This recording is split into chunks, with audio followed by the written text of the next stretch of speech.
over the railway bridge, along the Welsh coastline of Baghilt village, up on the hill. That's where it stands. A small yet emblematic structure. The beacon. Made from the local steelworks, it resembles the dragon that flies on our flag.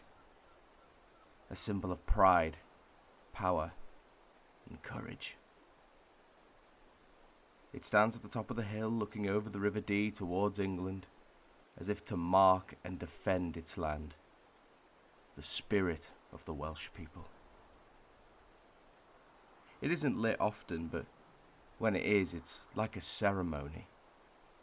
Everyone from the village comes up to meet, to watch, even to sing. There's nothing that can warm the heart quite like an entire community singing the national anthem as the sunlight fades away. I no longer live here in Baghilt. I've moved away not too long ago. And while I've had so many opportunities and met so many wonderful people in a place twice or even 3 times the size of this village, I can't help but become melancholy whenever I'm reminded of home. I think back to my time here and I'm filled with many conflicting emotions. I'm happy that I've left, but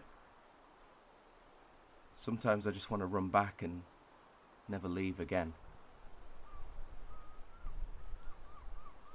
The Welsh have a word for it, this feeling. Hiraeth.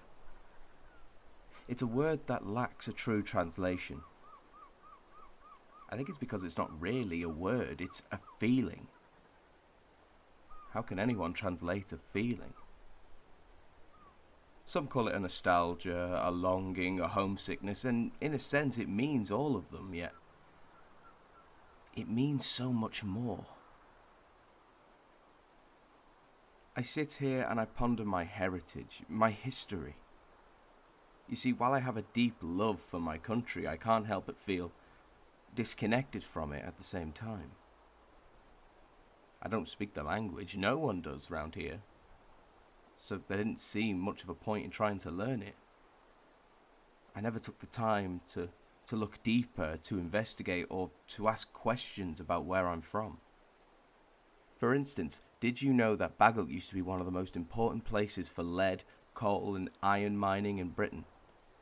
There used to be 11 mines in this area alone, and we would export cargo to Liverpool, Manchester, Parkgate, and even internationally. It's hard to think that a place this small could have any kind of importance whatsoever, but it's true. I also learn about prominent figures, like Ellis Humphrey Evans, better known as Hedd Wyn, wartime poet of Trawsfynydd, who died at the Battle of Passchendaele in 1917. His words stay with me as I move through life. I wonder what it was like during the war. Fathers, sons, brothers fighting in foreign lands, dreaming of one day returning home, while their wives, mothers and sisters stayed, dreaming of the day their loved ones would return to them. I wonder how it would have been if they were able to fight alongside the men. Food for thought, perhaps. I wonder how many other people have this feeling. This Hiraeth. As I sit here, it makes me realise that everyone must have a story. Friends, family, random people in the street who you normally wouldn't give a second glance at. Each person has their own story to tell. Their own story of home, wherever that may be. What if we could hear those stories? What might they say? What might we learn?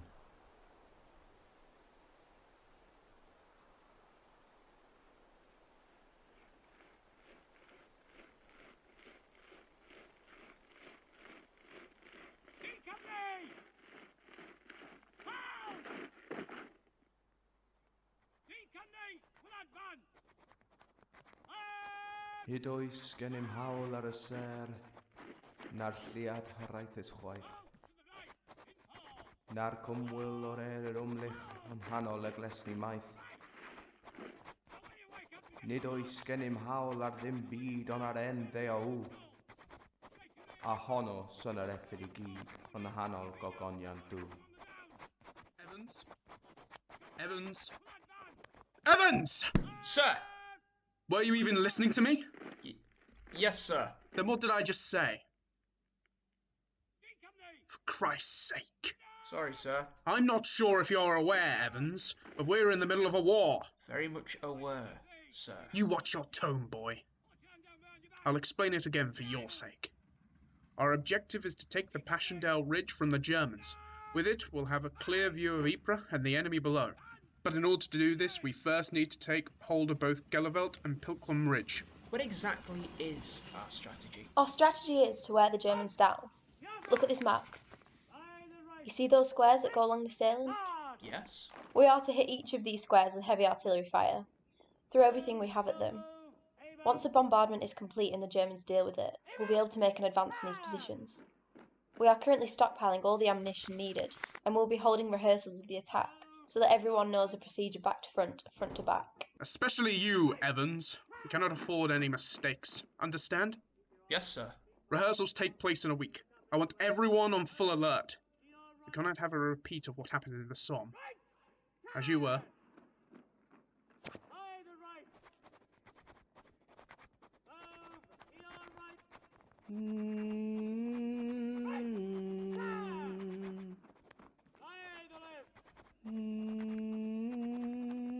What are you writing? Nothing. Must be important to ignore vital information like that. It's not important. Fine. Keep your secrets. It means nothing to me. It's a poem. Ah, there's a poet among the rabble. May I see? Sure. We have no right to the stars, nor the homesick moon, nor the golden-edged clouds in the centre of the long blueness. We have no right to anything but the old and withered earth. That is all in chaos at the centre of God's glory. It's beautiful. You think so? It's wonderful. Who's it for? No one. Not at the moment, anyway. What do you mean? I'm going to make a submission to the Eisteddfod in Birkenhead. What? The National? Yes, the National. You going to use this? No, not this. Why not? It needs to be something bigger. Much bigger. Something richer, more lyrical. You got something in mind? Oh, I already know what it is. You do? I've already written it once before while on leave. I couldn't come back, and when they grabbed me due to bad weather, so they came and grabbed me the first chance they got. I just need to remember. Well, I wish you luck. It's nice to finally see some culture in this war. I thought it died out years ago. Well, thank you.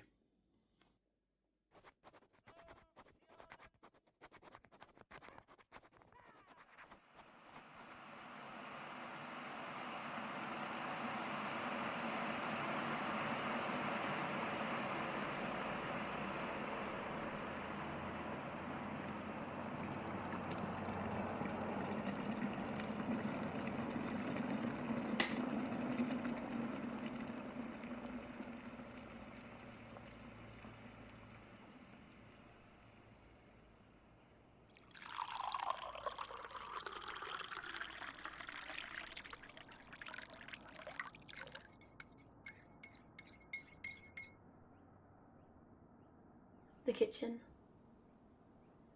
Our kitchen. We sit at the old wooden table on those hard wooden chairs every night. Every night we talk about our day. We laugh, we cry, discuss politics, debate, and argue. But above it all, we're together. A family. This is the kitchen where I learnt to cook. The kitchen I had my first glass of wine. And beer, for that matter. I grew up here. In this room. But things are different now. My mother potters around me as I attempt Pythagoras' theorem, and my father's sitting next to me. He says to me, "I'm telling you, love, this is how it's done." "No, you're not doing it right, Dad. This is how we've been taught to do it." He used to be a bank manager before he started his own company, so he thinks he knows it all.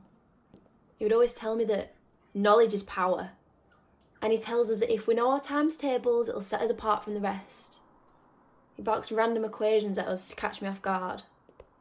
What's 7 times 8? 56! Apparently that's the hardest times table question of all. Or is it the most forgotten? I can't remember, but thanks to my father, 56 is now ingrained into my brain forever. It's a Sunday. My nana comes to visit on a Sunday. We spend the whole day in there, the kitchen. We do arts and crafts and paintings and jigsaws, and if we have the right ingredients, we bake fairy cakes. I'd stand on a chair and pour the flour and sugar into the bowl, and she asked me, "How's your week been?" I tell her everything. Everything from my favourite lessons at school, gossip about my friends and what I think about my teachers. I share everything with her, and she listens. And when Mother isn't looking, she sneaks a few pound coins into my hand and says, "Don't spend it all in one place now." But as my sister and I grow older, our Sundays change from arts and crafts and baking to homework, reading, cooking. I wish I could go back to the innocence of my childhood, spending Sunday afternoons in the kitchen with Nana. But things are different now. Different now I've moved from home. I left to pursue my passion, which is more than what half my friends have done. I see them live their lives, and it's the same way they lived their lives as children. Products of their parents who lived their lives the exact same way. I come back on occasion, and the feeling is strange. Everything is the same, as if it's stuck in time. I sit at that same wooden table with the same hard wooden chairs in the same bloody kitchen as if I was 16 again, doing my homework with my dad and cooking with my nana. I guess it's not always a bad thing. It's nice for some things to stay the same in a world that's forever changing, but after all this time, I thought something would have changed, even if it was just the wallpaper, but everything is exactly how I left it. I don't know how to describe it. On one hand, I love being back. My head's flooded with such lovely memories, how we used to laugh, even how we used to argue, but on the other hand, I feel like I've lost my independence. I live by the house's rule and not my own. But it doesn't mean that I don't like being home. I love it. I love my family, and any chance I get to see them is worth it. I talk to them about what I've done during my time away, everything I've learnt. Show them the person I've become. Maybe that's why my feelings are so conflicted. I've changed. I spend my time educating my sister about feminism and helping out around the house, and sometimes when things are hard, I wish I could stay here and bask in all the memories of my youth, but I know my parents are proud of me for making the biggest step, moving away. I'm the only one to actually stick with it. I love my independence, but God, I love this old wooden table more.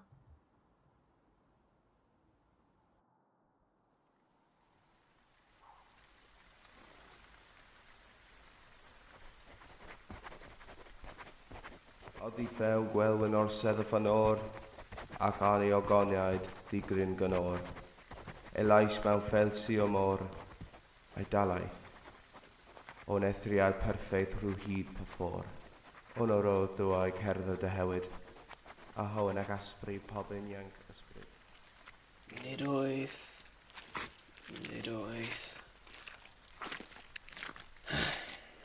Iesu Grist. Hey, how's the poem going? Terrible. Oh, It's as if a mist has descended over me. I don't understand. Just as I think I have the words within my reach, a thick fog envelops me. and I become lost in my own mind. Maybe you need a break. I don't want a break. Come on, Ellis. We've been rehearsing that bombardment all day. You must be exhausted. I don't even have the power to write a letter, let alone a poem. I have to get this done. As you wish. Just remember to stay alert. I think the sergeant can tell that your mind is elsewhere. You think so? Well, he didn't look too pleased with your performance today. Does he ever look pleased? True. I just thought you should know. Thank you. Have you thought of a pen name yet? No. I've been putting it off.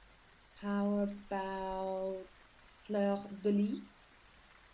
Fleur de lis. Flowers of a lily? Yeah, why not? It has a nice sound to it, don't you think? I'll have to think about it. Just a suggestion. Well, I'm off to bed. Have fun in your fog. Thank you. Hiraeth. Hiraeth. Hiraeth.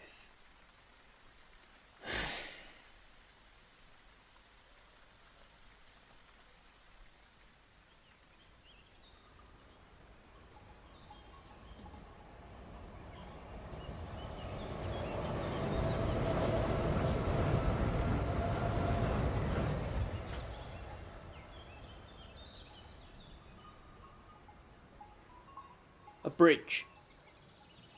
Somewhere to abridge a journey to take on new adventures. It can take a long time to cross a bridge, or it can be crossed in mere moments without a second thought. No matter how you cross, a journey is had, or a journey has been changed. An idea can be a bridge to you too. A place for ideas to form new avenues or simply to expand itself. Oh, I have many ideas here.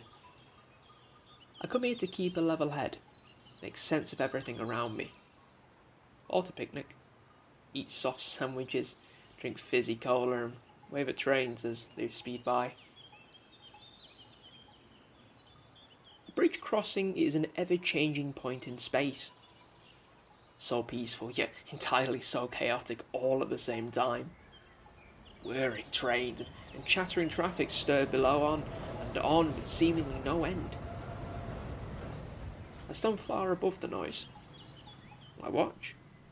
I listen. In silence. No one around. Two sides of the same coin. It's a commitment coming here. It's around 25 minutes, give or take. It depends how long it takes me to get through the fields. If the weather has been bad, then they turn into bogs, and it's difficult to manoeuvre. I'll stay for a while. Not too long, mind. I stand looking out to the horizon. Nothing too exciting. To the north is another bridge. It's much busier. That's a traffic bridge.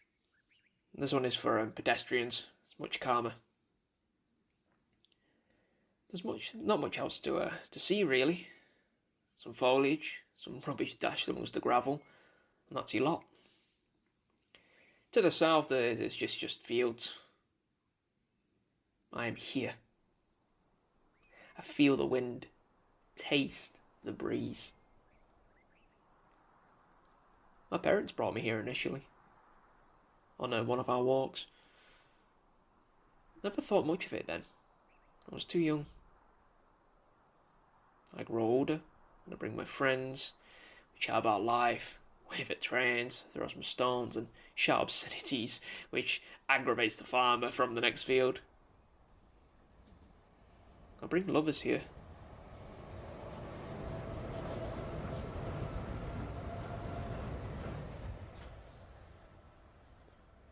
We talk.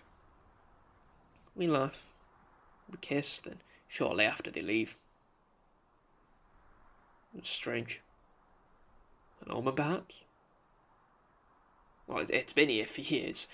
The bridge. Through hot and cold, rain and shine, it remains. It's like a gentle giant waiting for its next visitor. time has aged it considerably. The teal paint chips away with rust. In patches, its steel skeleton is revealed like a wounded soldier fighting on. Well, they do it up occasionally. Give it a new coat of paint, bandaging the wounds. Doesn't last though. I am here to get out of the house. Home isn't the nicest place at times. I love my family, but I wish to leave. That's why I come here. It's peaceful. Quiet. When I do leave, I ponder if I'll ever return. Maybe, maybe not. I must depart. I must return to the world. I take the crossing back to the place I belong. I leave the gentle giant to its own devices, to stand its ground like every soldier must. Or maybe, just maybe, I just stay and watch the trains blow by every day.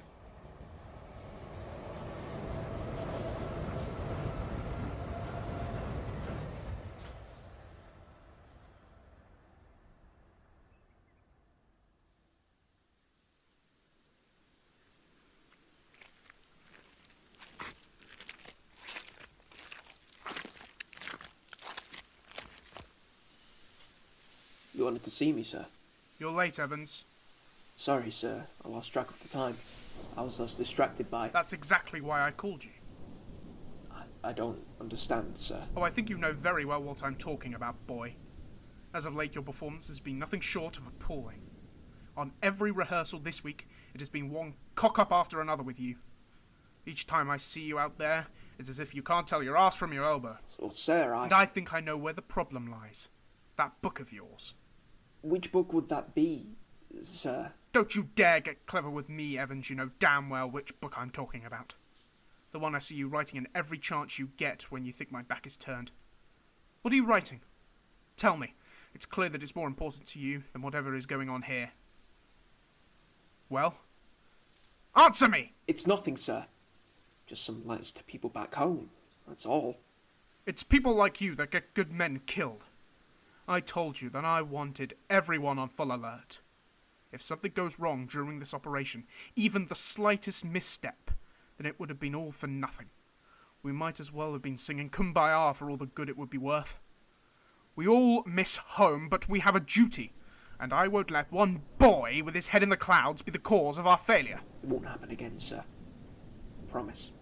We have another rehearsal tomorrow, and if I see you dawdle, twiddle your thumbs, or look somewhere you shouldn't be looking for a second, I will tear that book to shreds with my bare hands. Do I make myself clear? Yes, sir. Good. Now get out of my sight.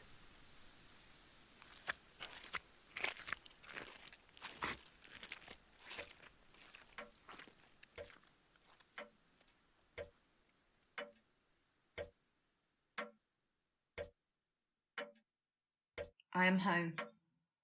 I can see my mother crying on the red sofa.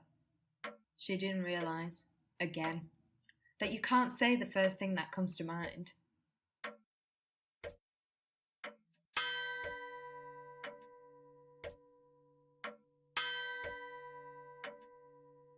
The clock strikes. My heart strikes too. I have to leave. I have to leave now. I sit and pretend to read. No one could actually read under these conditions. I feel like I'm suffocating here. But when my eyes look elsewhere, I can escape. I can be free. Without this escape, I am uncomfortable. Don't talk to me. I said don't talk to me. I have to leave, but you won't let me. Mother, you won't let Father either, to his vineyard. I lie on the floor. The vinyls are playing. From the era you still live in. When you were in control of your agony. Leave me alone. Hey, I said, leave me alone. I'm too old for this. Give me that Gosken Gorbalikya, cigarettes and keys in my bag, and I am leaving. I look around. Plastic princess horse hooves mark the floor.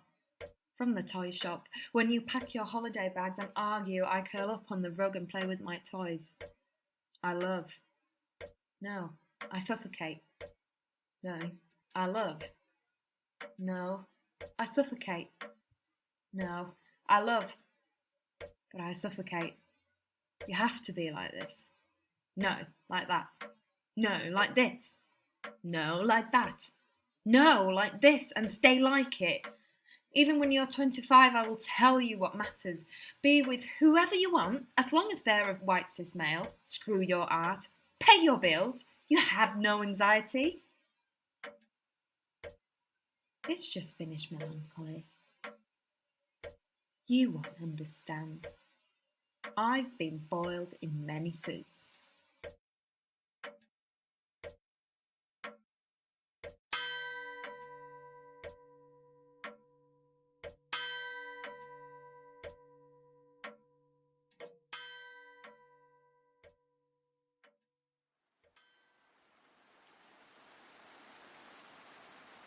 Now, you are certain everything is in position? Yes, sir. Everything's ready to go. Good. This is the moment we've been working so incredibly hard for. Tomorrow morning, we begin the bombardment on the German forces. By now, we should all know this operation like the back of our hands, so I expect no mistakes. We expect no resistance from the Germans after the attack, so our advance should be a simple affair. Once we have the high ground, we will be able to send the enemy running and finally bring this war to an end. We'll begin the attack at 5 o'clock. Hit them when they least expect it. Make sure you all have plenty of rest. Now more than ever, I need everybody, and I mean everybody, on full alert. As you were.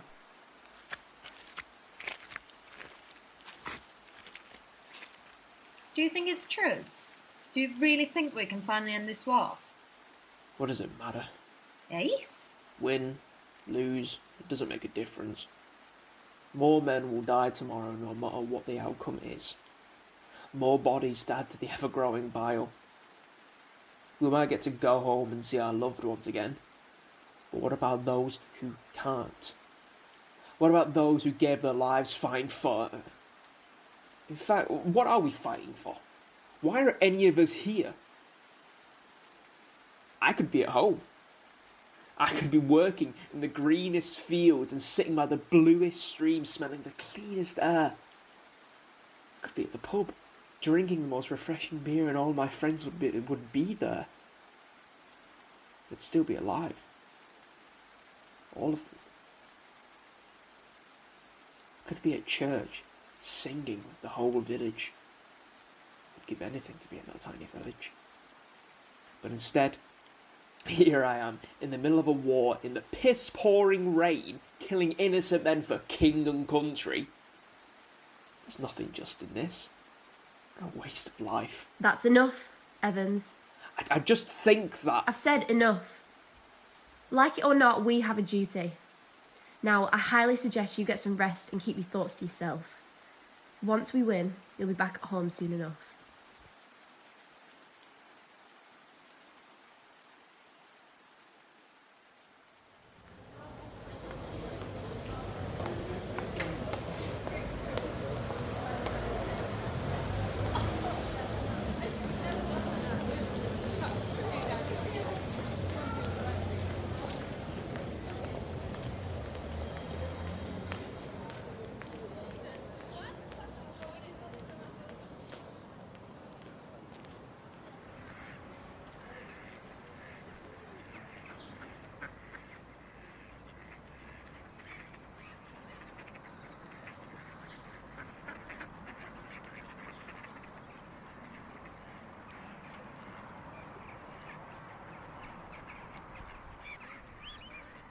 A decision has to be made. That decision has led me here. The bench, the pond, the trees and the breeze. My space away from the noise and the pressure of everyday life. I arrive. The day is bright, warm. I take my place on the bench right-hand side at the end. That's my place. I sit in that exact spot every time. I'm allowed to breathe and to think.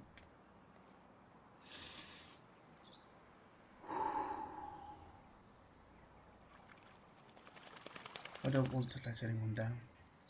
They expect me to go, but I don't want to. Social events make me uncomfortable. They expect me to talk to strangers, and the thought of it makes me become riddled with anxiety.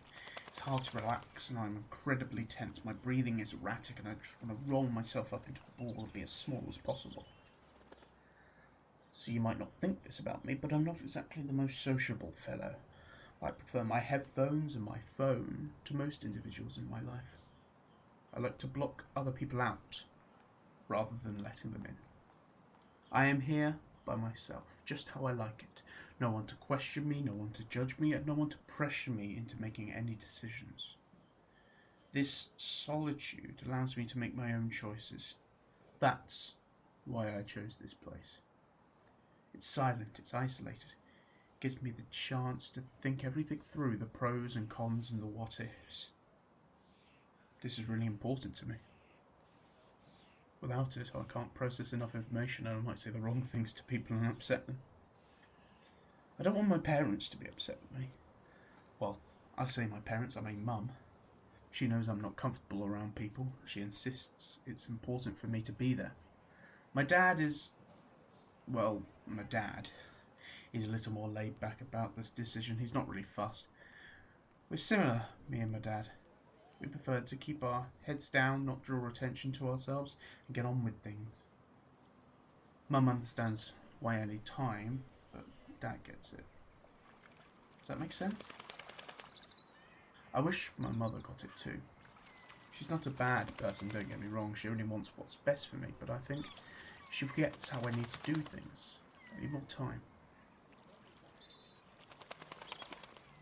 You know, in 5 years, I've never seen another person sit on this bench. This is why I come here. This is my place.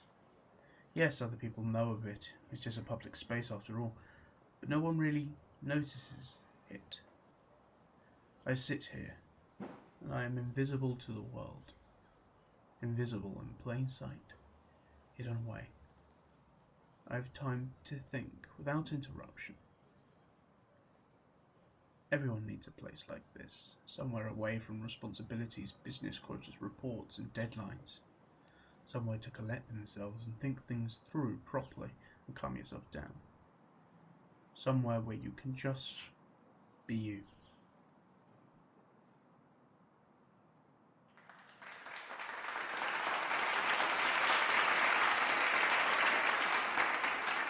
Osor bath y gaffonodd o dan o'r enw pen Fleur de Lis yn bres heno, Fidali sefyll.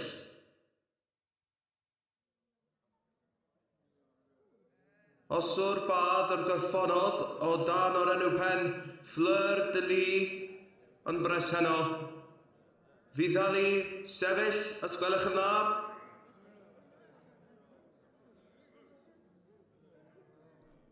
Fleur de Lis. Osor bod Fleur de Lis yma yn bres heno. Sefyll os gwelwch yn dda. Fleur de Lis. Osor bod y gaffonodd o dan o'r enw pen Fleur de Lis yn breth heno. Fidali sefyll i fyny os gwelwch yn dda.